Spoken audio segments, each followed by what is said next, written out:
Mutual फंडमध्ये one time investment करण्यापूर्वी तुमच्या ॲडवायझरला हा प्रश्न नक्की विचारा. त्यांना विचारा की मार्केट अंडर व्हॅल्यूड आहे, ओव्हर व्हॅल्यूड आहे की फेअरली व्हॅल्यूड आहे. जर मार्केट अंडर व्हॅल्यूड किंवा फेअरली व्हॅल्यूड असेल तर यू कॅन गो अहेड, तुम्ही तुमच्या ॲडवायझरच्या सल्ल्यानुसार इन्व्हेस्टमेंट करू शकतात.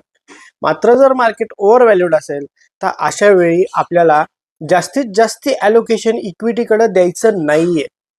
हे तुम्हाला सुद्धा माहिती पाहिजे आणि तुमचा ॲडवायझर तुम्हाला प्रॉपर ॲडवाइस करेल त्यानुसार गेलं पाहिजे. याचं रिझन सांगण्याचं असं आहे की ज्या वेळेस आपल्याला फार जास्त इन्व्हेस्टमेंट करूशी वाटत असते त्यावेळेस ॲक्च्युली मार्केट महाग असतं आणि त्यावेळेस इन्व्हेस्टमेंट करायला नकोय. पण त्याच वेळी जास्तीत जास्त लोकांना वन टाइम इन्व्हेस्टमेंट करायची असते. ते या ट्रॅपमधून आपण वाचलो पाहिजे. जेव्हा ॲक्च्युली इन्व्हेस्टमेंट करायची इच्छा होत नाही, ज्यावेळेस सगळं निगेटिव्ह वातावरण असतं, that is the actual time ज्यावेळेस आपल्याला लमसम इन्व्हेस्टमेंट करणे योग्य असते.